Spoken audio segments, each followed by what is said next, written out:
உமது துணையால் என்னை பெருமைப்படுத்தினீர். திருப்பாடல் 18:35, சங்கீதம் 18:35. சில நேரங்கள்ல ஆண்டவரிடம் நம்ம மன்றாடுவோம். மன்றாடின உடனே நமக்கு எல்லாம் கிடைக்கணும் அப்படின்னு நம்ம யோசிப்போம். உடனடியா கிடைக்கணும்னு நினைப்போம். சிலது தாமதமான உடனே நம்ம சோர்ந்துரும். என்ன இது நமக்கு உடனடியா கிடைக்கலையே அப்படின்னு சொல்லிட்டு. ஆனா தாமதமா இருந்தாலும் கடவுள் நமக்கு ஏற்ற நேரத்துல கொடுக்கறது ரொம்ப சிறப்பானதா பெஸ்டா இருக்குங்க. ஒரு உதாரணம் பார்த்தீங்கன்னா, அதாவது 19ஆம் நூற்றாண்டுல இந்த புக்கர் வாஷிங்டன் அப்படின்னு சொல்லக்கூடியவர் இருந்தார். இவர் ஆப்பிரிக்கா அமெரிக்காவில இருந்த இந்த கருப்பு இனத்தவருக்கு கல்வி மறுக்கப்பட்ட சூழலிலே அவங்களுக்கு 100 மைல் தூரம் நடந்து சென்று எப்படி ஆகிலும் அங்கே படிக்க வேண்டும் அப்படின்னு அவர் நினைச்சாராம். அப்போ அவர் என்ன செய்யறாரா, முதல்ல கல்லூரியில போயிட்டு விடுதியில போய் தங்கி அங்கே அந்த சுத்தம் எல்லாம் செய்தார். கல்லூரி விடுதிகளை சுத்தம் தூய்மைப்படுத்துகிற அந்த பணியில அவர் இருந்தாராம். அப்ப என்ன செய்யறான், அங்க இருந்து அதை படிச்சுட்டு இருந்தாராம். இவர் படிக்கின்ற இந்த கூர்மையான அறிவை கண்ட அதனுடைய நாட்டினுடைய அதிபர், அமெரிக்க நாட்டினுடைய அதிபர் தியோடர் ரூஸ்வெல்ட் அப்படி என்ன செய்யறாருனாக்கா, இவரை அழைத்து தன்னுடைய ஆலோசகராக இருக்கும்படி அவரை அழைத்து அவரை அமைத்து வச்சுக்கிட்டாராம்.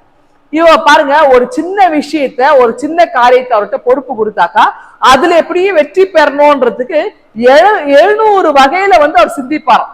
அப்போ ஒரு சின்ன விஷயத்துல ஜெயிக்கணும்னாக்கா 700 டைம்ஸ் அவர் என்ன பண்ணுவாராம், முயற்சி செய்வாராம். அப்போ எத்தனை முறை, அதாவது 699 முறை தோத்து போயிருப்பார் அப்படின்னா அர்த்தம். 700வது முறை தான் அவர் ஜெயித்திருப்பார். சோர்ந்துடாம இடைவிடாமல் அவர் முயற்சித்திருக்கிறார்.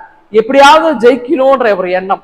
அதுதாங்க இதே நிலைமை தான் நம்ம திருமறையில நம்ம பார்த்தோம்னா, இந்த கானானிய பெண், அது அல்லது கிரேக்க பகுதியில இருந்த ஒரு பெண்மணி, இந்த பெண்மணி தன்னுடைய மகளுக்காக ஆண்டவரிடம் பரிந்து பேசி இடைவிடாமல் போராடி கொண்டே இருந்தார்.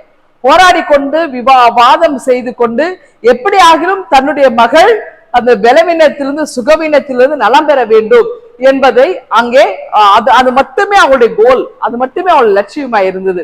இதை அதற்காக அந்த அம்மா எந்த நிலையிலும் அவர் இறங்கி வந்தாங்க. அவங்க என்ன வார்த்தைகள் வந்தாலும் அந்த நிலையிலும் அவர்கள் அதை ஏற்றுக்கொள்வதற்கு அவருடைய மனம் இருந்தது. ஏனென்றால் அவங்க லட்சியம் மகள் எப்படியாக சுகம் பெற வேண்டும். ஆகவே நம்ம வாழ்க்கையில கூட பல நேரங்களிலே நமக்கு சோர்வுகள், தோல்விகள் வரலாம். கவலைப்படாதீங்க.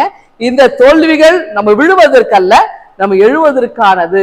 அப்ப எவ்வளவு நம்ம பள்ளத்துல போறோமோ அந்த அளவுக்கு நம்ம இன்னும் மேலோங்கி நம்ம வர போறோம். அப்படி என்றால் இந்த மேலோங்கி நம்மை உயர்த்துவதற்கு ஆண்டவர் சித்தம் வைத்திருக்கிறார். அவர் தான் நமக்கு வெற்றியை கொடுக்கிறவர், வெற்றியின் வேந்தர். இந்த நாளிலே உங்களுடைய வாழ்விலே எல்லா விதமான தோல்விகளிலிருந்து உங்களுக்கு விடுவித்து வெற்றியாக உங்களை வாழ்வை நடத்துவார். இந்த சிந்தனையோடு இந்த நாளை நீங்கள் தோங்குங்கள். ஆண்டவர் உங்களை ஆசீர்வதிப்பாராக. ஆமென்.